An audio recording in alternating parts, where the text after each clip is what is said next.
A common question I've seen in the Leaf's Odyssey community is which custom worlds are worth playing after Tower of Destiny? Several months ago, I promised that I would make a video to recommend worlds on the world list to new players. However, this took a lot longer than I expected, because there are a lot of worlds, and I needed to try all of them before making this video. While I haven't fully cleared every world, I've at least played through all of them and fully cleared a fairly large number of them. So, without further ado, here are my relatively light on spoilers, Leaf's Odyssey world recommendations. First on the list, we have Detonation Delve by Red. Don't ask me to pronounce the full name. This world is centered around everyone's favorite Leaf's Odyssey monster, the Bomb Bug. While this world isn't the most difficult one on the list, I found many puzzles to be surprisingly tricky, with some of them using niche mechanics that weren't explored in Tower of Destiny. This might sound a bit daunting for newer players, but I thought that the mechanics used were pretty discoverable without resorting to playing around with the level editor.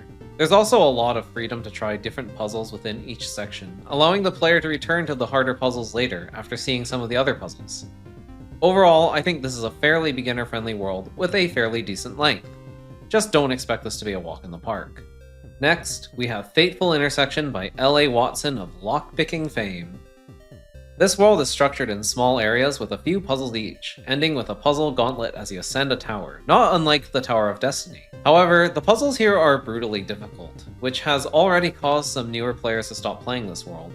While the puzzles here are quite satisfying to solve, I wouldn't recommend this world for anyone who has only cleared Tower of Destiny and isn't really looking for a real challenge. Haunted Manor by Cooley Brecca is a relatively small adventure world, with a unique structure compared to Tower of Destiny and the previous worlds on the list. This world features a number of clever multi-pass rooms, and is a personal favorite of mine. I found it to be around the same difficulty as the endgame of Tower of Destiny, so I think this is a very good world to start with. Do No Harm by Red is our first world featuring house rules that can't be enforced by the game itself.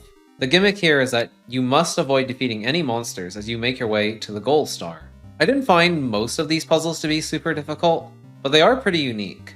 I'd say this one is a decent beginner pick. I will note that it doesn't award you a gold checkmark at the end, since this world can't be fully cleared, which can be a bit bothersome if you're a completionist. Grin and Ferret by Kieran Miller is a very small world with only a few puzzles. This one's not too hard, although a good chunk of the puzzles here can be cheesed fairly easily. While there isn't anything really bad about the puzzles here, I didn't find this world to be a particular standout among all the other worlds. This one is beginner-friendly, but maybe isn't going to wow a new player. It does feature a couple of neat interactions, though. Candy Bon 1 by Potashu is a tiny one-room world referencing a microbond puzzle. This puzzle here isn't trivial, but not too difficult either. I'd say there are better candidates for worlds to try if you're looking for that wow factor, but this is a pretty beginner-friendly world if you're just looking for an easier puzzle to solve. A Visit to the Sky Princess by Nereza is a small world referencing the Apple II GS game Explorer. There aren't really any puzzles here, just a cute little world to roam around in and explore. It's a trivial world, but can be a nice little breather for players looking for a break from the tougher puzzle worlds. This one's obviously beginner-friendly, but I can't really recommend it if you're looking to solve some puzzles, since there aren't really any here. Submerged Ruins by Cooley Brecca is a small adventure world featuring some pretty interesting ideas for puzzles and world traversal. I'd say that this one is worth playing and is a great world to play after Haunted Manor. I'd also consider this one to be fairly beginner-friendly, though just a smidge more difficult than Haunted Manor. Trip to Slumari by Emanating is a large adventure world. This one is very difficult, but is just so fun with its story, gorgeous environments, and secrets scattered throughout the world. While I wouldn't recommend this world to a new player, it's definitely worth a play once you've played a few other worlds and are ready for a real challenge. Chimera Lab is a world made by me, so I can't fairly rate this world. That being said, I like to think that this world is pretty unique because it explores the usage of a bug to create some weird and wacky puzzles. I think most of the puzzles here are pretty easy, with the exception of one room that I may have gone a little overboard with, but that being said, even if you can't fully clear this one, I think it's worth playing, even for a beginner, since the main mechanic or bug used here shows up in other people's worlds.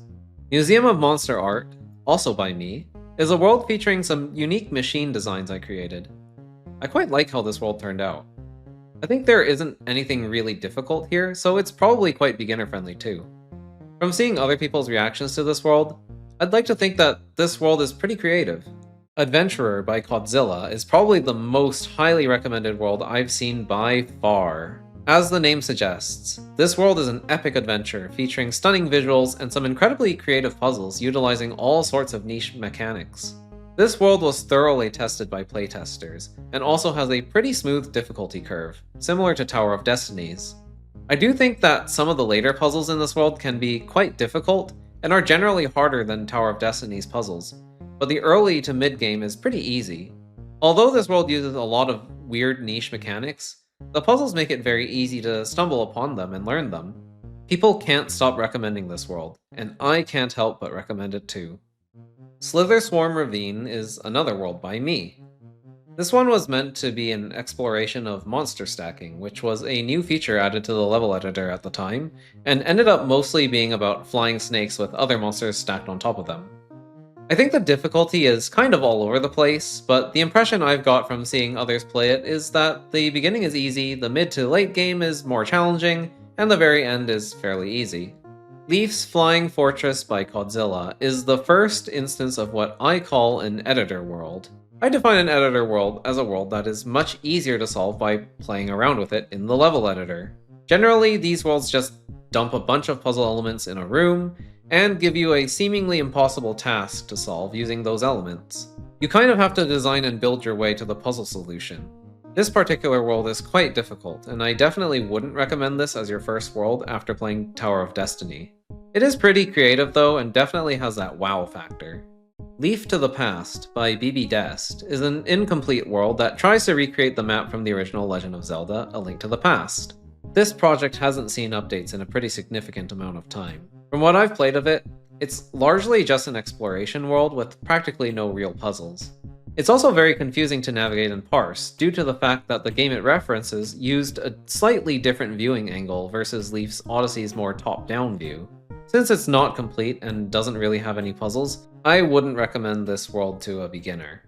Monster Metropolis by me is a large world about key routing. This world was a blast to build, and from seeing other people's reactions to it, I think it probably ended up being a very fun world to play too. That being said, I do acknowledge that some of the puzzles here are very difficult, which is why I added multiple endings to this world. Still, I'd like to think that this one's worth playing after trying some other worlds out.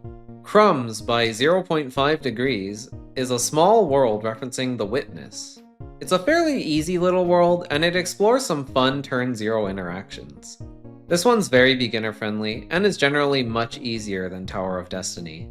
This world didn't exactly wow me, but it does have some nice visuals. Leaftorio Space Age by Godzilla is a tiny one-room world. It doesn't really have a puzzle in it, but I still recommend playing it because the contraption showcased here is really cool. I won't say anything more than that, just play it. A Level by L.A. Watson is a tiny one-room editor world. This one's very difficult and time-consuming to play, being both a challenge to conceptualize how to clear the room, but also a resource management puzzle. I gave this one a fair shot, but I haven't actually cleared it yet.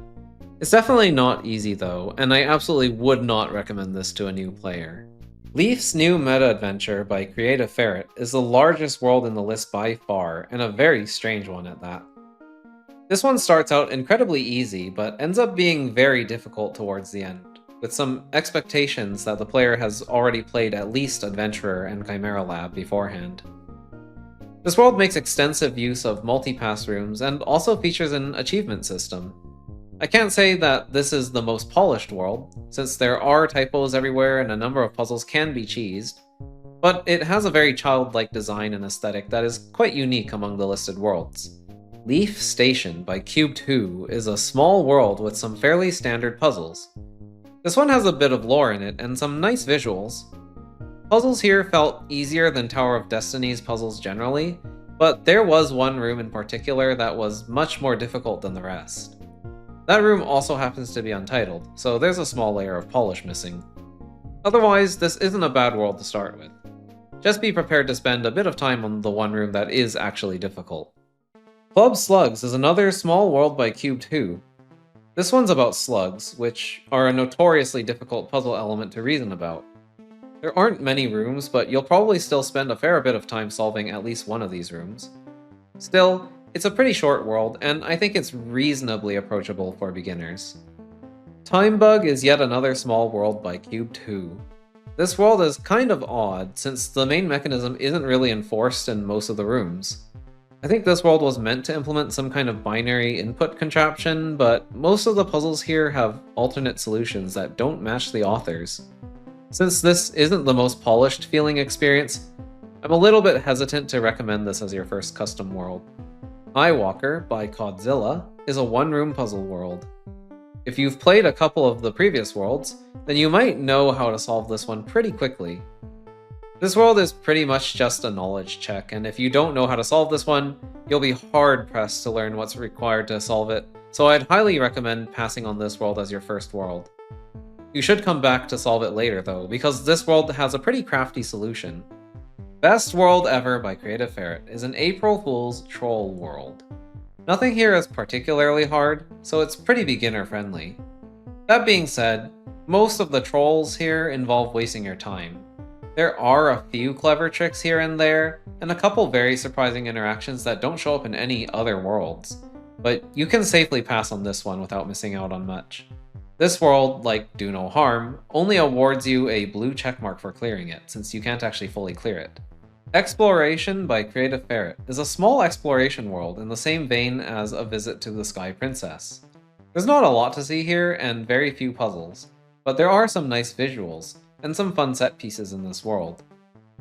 I wouldn't put this world at the top of my list of worlds to play, but it's certainly beginner friendly and serves as a nice breather world to play in between more difficult campaigns.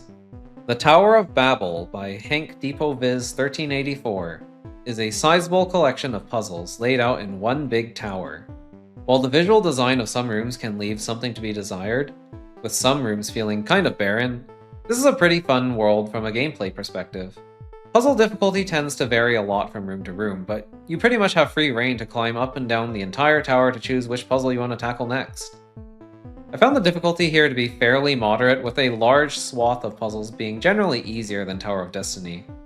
Since this world showcases some fun interactions and doesn't have too many stumpers, I think this can be a decent starter world for newer players, although getting the full clear might be a bit difficult. Leaf Forgets His Glasses at Home by Cooley Brecca is a small world about puzzles where your vision is obscured by obstacles. This one's pretty silly, and the puzzles aren't too difficult. I found this one pretty enjoyable, so I'd recommend giving this one a shot, even if it is rather short. It's not a terrible world to start with if you're a beginner, but it is kind of gimmicky. Pat's World is a large adventure world featuring multiple endings, a scoring system, and more. This might be one of the most time-consuming worlds to play, and it doesn't pull its punches. Practically every room is just a big visual mess. You'll probably end up spending most of your time just parsing the rooms. That being said, this one's pretty fun and has some clever puzzles in it, although I did cheese a fair number of them. Truthfully, while this world may seem very daunting, it actually wasn't the hardest world for me. I found myself often just solving rooms relatively quickly after parsing them, since most puzzles just felt like big dependency chains to unravel. Similar to Slumari, I wouldn't recommend playing this one first, but it's still worth playing at some point. Infinity by Creative Ferret is a relatively small puzzle world about a singular room and many different variations of it. Conceptually, this world is pretty neat, and puzzles here aren't trivial, though I wouldn't say they're particularly difficult. A number of rooms are copy and pasted with little to no tweaks and can be solved by re-inputting the same solution, so it can get a little bit repetitive. That being said, there isn't anything egregiously bad about this world, save for the grammar and spelling on some signposts. This one's fairly beginner-friendly, and a reasonably good time. A Dream World by Cube 2 is a fun little world about statue packing puzzles. This one has fairly easy to moderate difficulty, with nothing being particularly out of place here. I quite enjoyed this little world, even if it doesn't really do anything super unique compared to the other worlds. I think this is a reasonable place to start, and you'll probably have a pretty good time here. Curseum by Red is a showcase of a bunch of fun things you can do by manipulating world files using external tools. This one's very creative and not very difficult either. Whether or not you're a new player, I highly recommend playing this world because it's just a fun time. Icy Construction by Cubed Who is a world similar to Do No Harm in that the main mechanic of this world isn't enforced by the game. The main puzzle element here is black ice, which was introduced in Leaf's new meta adventure. and it retains its properties from that world, with a few extra conditions added. I quite like this world, although a couple of rooms took me quite a bit of time and thinking to clear. I would say this is a decent starting point on the world list, but definitely on the more gimmicky side. Lonely Pit by Imaginatory is a brutally difficult puzzle world about push blocks and monster blocks, with no other monsters featured at all.